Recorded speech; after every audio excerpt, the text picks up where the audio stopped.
কবরে মাটি দেওয়ার সময় যে দোয়াটি পাঠ করি মিনহা খালাকনাকুম ওয়া ফিহা নুঈদুকুম ওয়া মিনহা নুখরিজুকুম, এটা কি বলা যাবে? আর এটার মানে কি?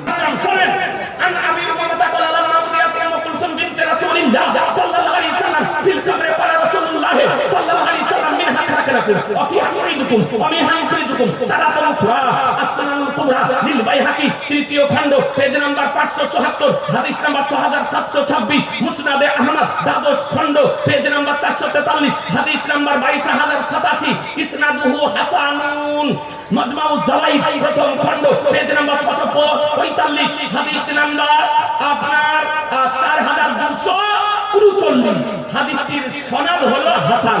আবু উমামা রাদিয়াল্লাহু আনহু বর্ণিত, তিনি বলেন যে উম্মে কুলসুম অর্থাৎ আমার রাসূলুল্লাহ সাল্লাল্লাহু আলাইহি সাল্লামের মেয়েকে যখন কবরে রাখা হলো, তখন রাসূলুল্লাহ সাল্লাল্লাহু আলাইহি সাল্লাম বলেন মিনহা খালাকনাকুম ওয়া ফিহা নুঈদুকুম ওয়া মিনহা নুখরিজুকুম তারাতান উখরা।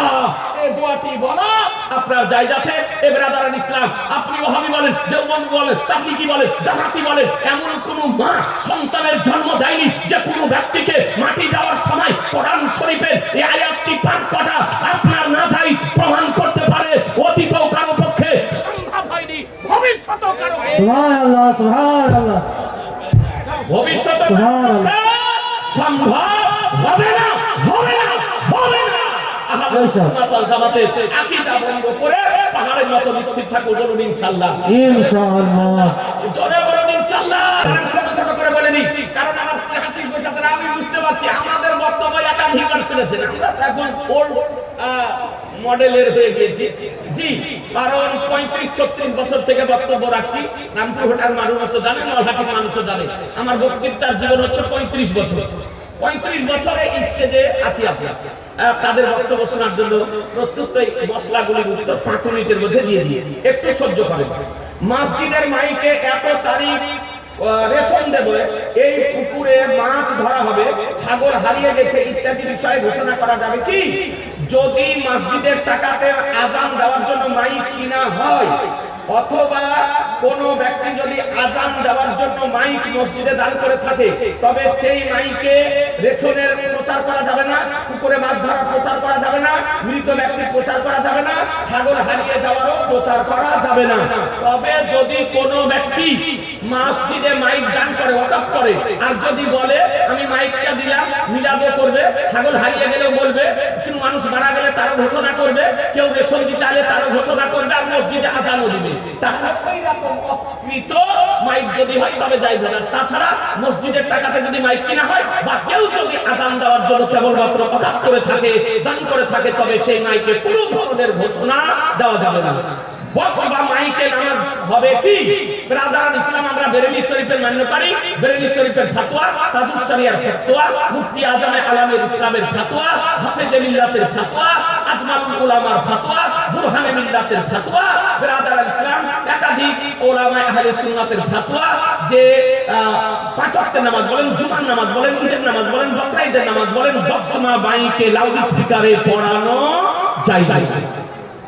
কথা বুঝতে পারলেন ব্রাদারান ইসলাম? এটা বেরেলী শরীফের কিছু উলামায়ে আহলে সুন্নাহ তারা গবেষণা করে বলেছেন, বর্তমান পরিস্থিতির দিকে লক্ষ্য রেখে যে লাউড স্পিকারে নামাজ যায়, তবে শর্ত হচ্ছে বিরাট জামাত হতে হবে, বিরাট জামাত হতে হবে, পিছনে মুকাব্বির রাখতে হবে, নামাজ শুরু করার পূর্বে লাউড স্পিকার ভালো করে ছানবিন করে দেখে নিতে হবে। কয়েকটি শর্ত সাপেক্ষে তারা জায়েজ বলেছেন, আর বেরেলী শরীফে মুতলাক আপনার না জায়েজ বলেছেন যে লাউড স্পিকারে নামাজ হবে না। জামাতি দেওবন্দি ওয়াহাবি আহলে হাদিস ফারাজিদের সঙ্গে ছেলে মেয়েদের দিয়ে সালাম দেওয়া বা তাদের পিছনে নামাজ হবে কি? জি না। জামাতি দেওবন্দি ওয়াহাবি আহলে হাদিস ফারাজিদের আকীদা হচ্ছে আপনার গুমরাহি আকীদা, বদ আকীদা, এবং কারো কারো হচ্ছে কুফরি আকীদা।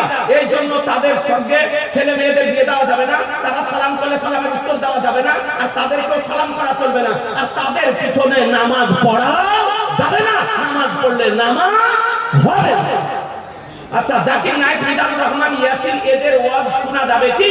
এদের ওয়াজ শোনা হারাম সুন্নি জনগণের জন্য, সুন্নি জনগণের জন্য এদের ওয়াজ শোনা হারাম। কারণ জাকির নায়েক, মিজানুর রহমান, ইয়াসিন এরা হলো ওয়াহাবি। এরা কি? এজন্য বলেন এরা কি? ওয়াহাবি। ওয়াহাবি দেওবন্দি। আর আমরা কি? সুন্নি। আমরা কি? সুন্নি। সুতরাং সুন্নিদের জন্য ওয়াহাবি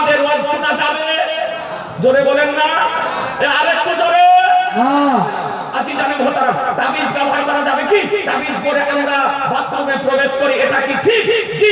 যদি কোরআন হাদিস থেকে, কোরআনের আয়াত থেকে, হাদিস শরীফের টুকরা থেকে যদি তাবিজ যদি লেখা হয়, তবে ওই তাবিজ পরিধান করা যায়।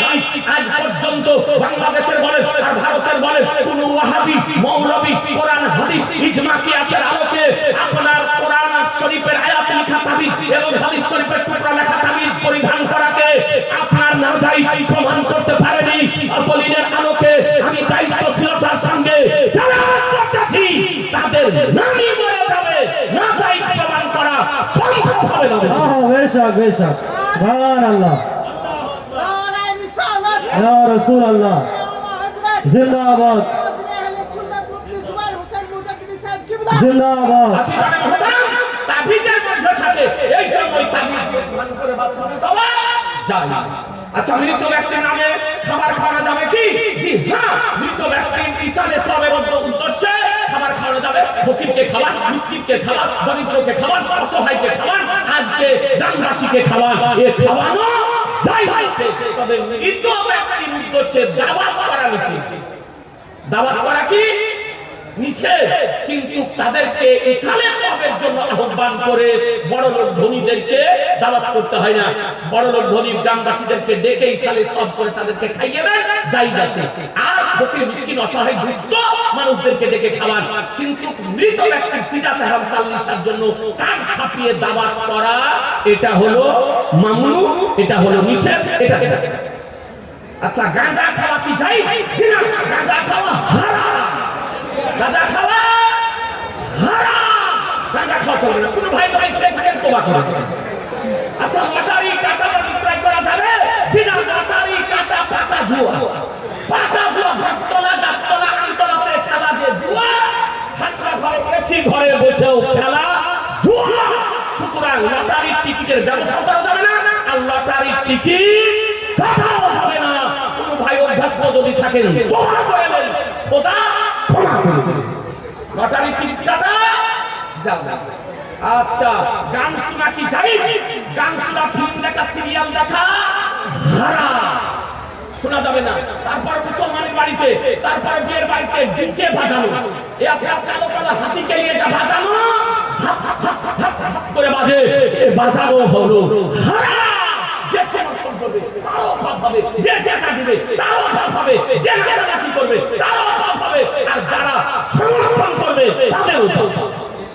সুতরাং বিয়ের বাড়িতে, অনুষ্ঠানের বাড়িতে 15ই আপনার ওই 1 জানুয়ারি বা 26শে জানুয়ারি বা 25শে ডিসেম্বর আপনার ডিজে বাজানো মুসলমানদের জন্য যাবে না, যাবে না, যাবে না। ওরুস বা মানতের উদ্দেশ্যে মেয়েদের মাজারে যাওয়া যাবে কি? জি না, ওরুসের বলেন আর মানতের উদ্দেশ্যে বলেন মহিলাদের মাজারে যাওয়া যাবে না।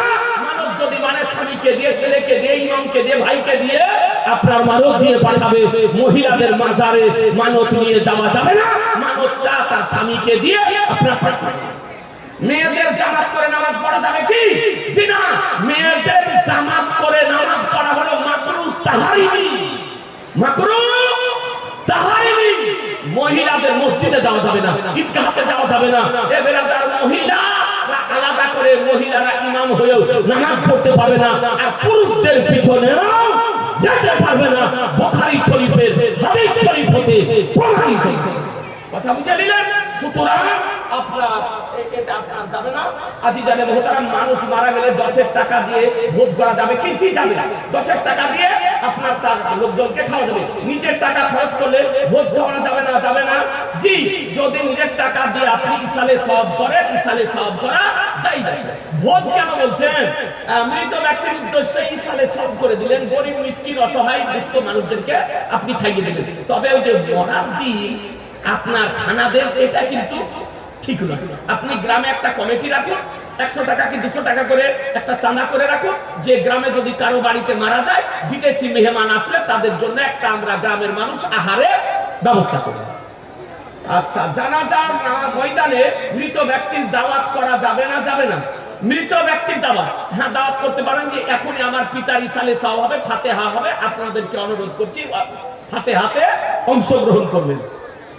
আচ্ছা, কবরে মাটি দেওয়ার সময় যে দোয়াটি পাঠ করি মিনহা খালাকনাকুম ওয়া ফিহা নুঈদুকুম ওয়া মিনহা নুখরিজুকুম, এটা কি বলা যাবে? আর এটার মানে কি? একটা হাদিস আপনাকে দেখিয়ে দিই। ব্রাদার ইসলাম এরা তো লাগামহীন কথা বলতেছে, এদের আপনার ব্রাদার ইসলাম কথা বলার জন্য দলিলের দরকার হয় না। একদিন ধরেন, তারপরে বুঝাবুঝি হবে। ব্রাদার ইসলাম যে আমার নবী পাক সাহেবে আওলাদ সাল্লাল্লাহু তাআলা আলাইহি ওয়াসাল্লামের বিধানটা আপনার কি? একটা হাদিস শরীফ আপনাকে দেখিয়ে দিই। আজি জানেন মোহতারাম, একবার দরুদ শরীফ বলেন তো, আল্লাহুম্মা সাল্লি। পেয়ে গেছি ভাই। ব্রাদার ইসলাম শোনেন, আন আবি উমামাতা ক্বালা লাম্মা উদিয়াত উম্মু কুলসুম বিনতে রাসূলিল্লাহ সাল্লাল্লাহু আলাইহি ওয়াসাল্লাম ফিল কবরে ক্বালা রাসূলুল্লাহ সাল্লাল্লাহু আলাইহি ওয়াসাল্লাম মিনহা খালাকনাকুম ওয়া ফিহা নুঈদুকুম ওয়া মিনহা নুখরিজুকুম। তারাতুল কুবরা আসনানুল কুবরা লিল বাইহাকি, তৃতীয় খণ্ড, পেজ নাম্বার 574, হাদিস নাম্বার 6726, মুসনাদে আহমদ দ্বাদশ খণ্ড, পেজ নাম্বার 443, হাদিস নাম্বার 22087, ইসনাদুহু হাসানুন, মাজমাউজ জাওয়াইদ প্রথম খণ্ড, পেজ নাম্বার 645, হাদিস নাম্বার আপনার 4239, হাদিসটির সনদ হলো হাসান। আবু উমামা রাদিয়াল্লাহু তাআলা আনহু বর্ণিত, তিনি বলেন যে উম্মে কুলসুম অর্থাৎ আমার রাসূলুল্লাহ সাল্লাল্লাহু আলাইহি সাল্লামের মেয়েকে যখন কবরে রাখা হলো, তখন রাসূলুল্লাহ সাল্লাল্লাহু আলাইহি সাল্লাম বলেন মিনহা খালাকনাকুম ওয়া ফিহা নুঈদুকুম ওয়া মিনহা নুখরিজুকুম তারাতান উখরা।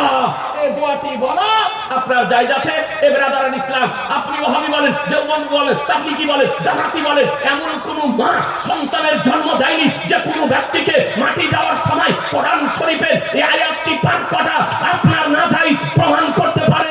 অতীতও কারো পক্ষে সম্ভব হয়নি, ভবিষ্যতেও কারো সুবহানাল্লাহ, সুবহানাল্লাহ, ভবিষ্যতে সম্ভব হবে না, হবে না, হবে না। জামাতে আকীদা বন্ধ করে পাহাড়ের মতো স্থির থাকবো, বলুন ইনশাআল্লাহ। ইনশাআল্লাহ, জোরে বলুন ইনশাআল্লাহ।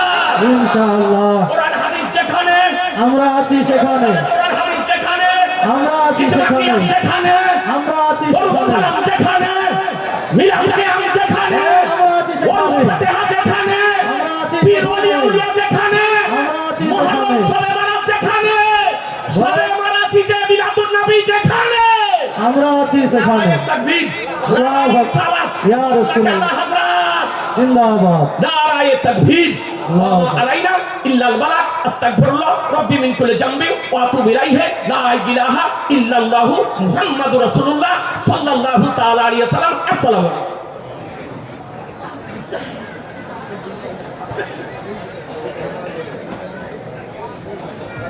আল্লাহুম্মা সাল্লি আলা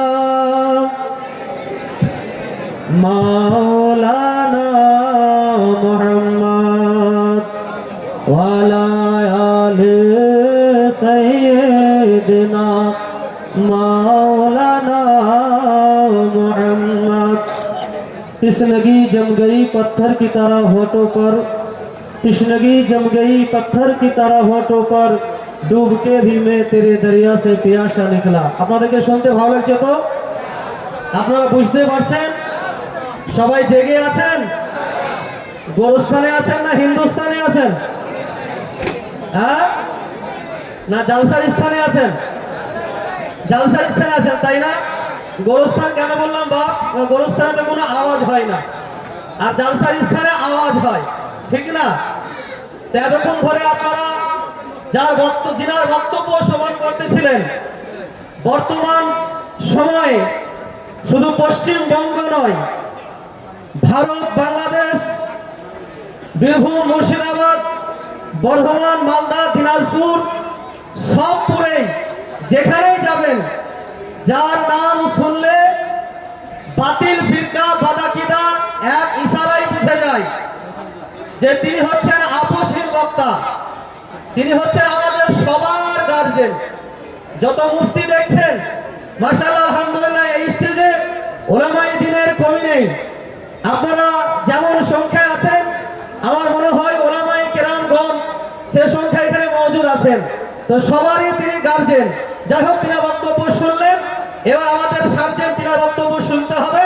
তবে তার আগে আমাদের জয়কৃষ্ণপুর জামা মসজিদের প্রাক্তন ইমাম সাহেব জনাব হাফিজ ও কারি মাইনুল ইসলাম জামালি সাহেব, ওনাকে একটি নাতে নবী পড়ার জন্য আবেদন করছি, আপনারা শুনবেন।